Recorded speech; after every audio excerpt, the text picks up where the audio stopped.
ఇవాళ సుప్రీంకోర్టులో ఫిరాయింపు ఎమ్మెల్యేల కేసును విచారించనున్నారు. తెలంగాణ స్పీకర్ పై కేటీఆర్ కోర్టు ధిక్కార పిటిషన్ వేశారు.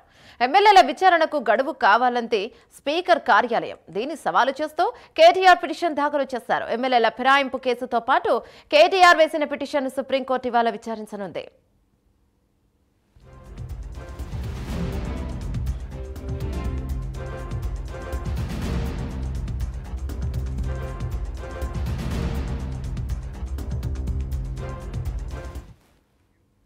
ఇవాళ సుప్రీంకోర్టులో ఫిరాయింపు ఎమ్మెల్యేల కేసును విచారించనున్నారు. తెలంగాణ స్పీకర్ పై కేటీఆర్ కోర్టు ధిక్కార పిటిషన్ వేశారు.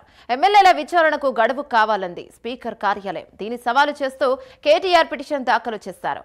ఎమ్మెల్యేల ఫిరాయింపు కేసుతో పాటు కేటీఆర్ వేసిన పిటిషన్ను సుప్రీంకోర్టు ఇవాళ విచారించనుంది. దీనిపై మరింత సమాచారం మా కరెస్పాండెంట్ కుమార్ అందిస్తారు. రైట్ కుమార్, ఏంటి అప్డేట్స్? ఎంతవరకు వచ్చింది? ఎప్పటి నుంచో ఎమ్మెల్యేల ఫిరాయింపుపై పిటిషన్ జరగాలి అని చెప్పి కోర్టులో ఈ వ్యవహారం జరుగుతూనే ఉంది. ఎట్టకేలకు ఇది కొలికి వచ్చే అవకాశం ఉందా ఇప్పటికైనా? Thank you Yamuna. ఏదైతే తెలంగాణ పార్టీ ఫిరాయింపులకు సంబంధించి టీఆర్ఎస్ ఎమ్మెల్యేల అంశంపై ఇవాళ సుప్రీంకోర్టులో విచారణకు కొనసాగింది.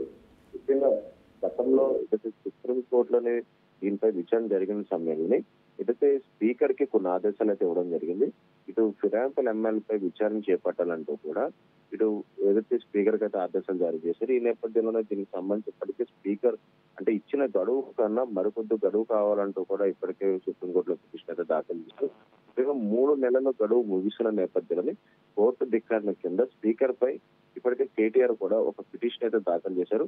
గడువు పొడిగించాలని ఇటు స్పీకర్ కార్యాలయం మరో పిటిషన్ కూడా దాఖలు చేశారు.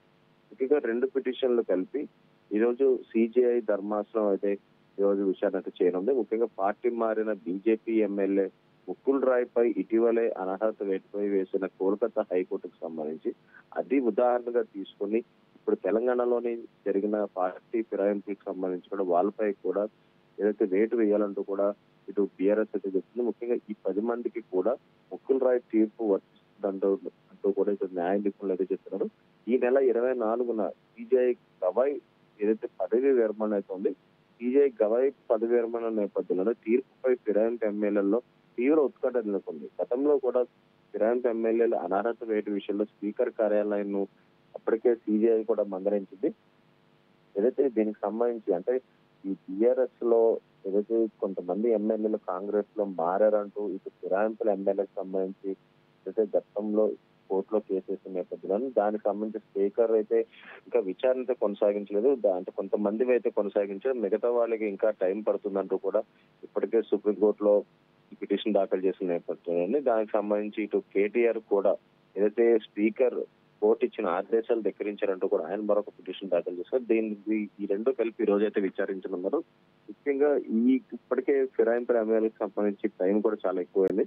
ఇప్పుడు ఇది కనుక విచారణ అంటే ఈ 2 పిటిషన్ విచారణ జరిగితే కనుక ఖచ్చితంగా ఈ పార్టీ ఫిరాయింపు ఇష్యూకి సంబంధించి మొత్తం కొలుక్కొచ్చే అవకాశం అయితే ఉంది.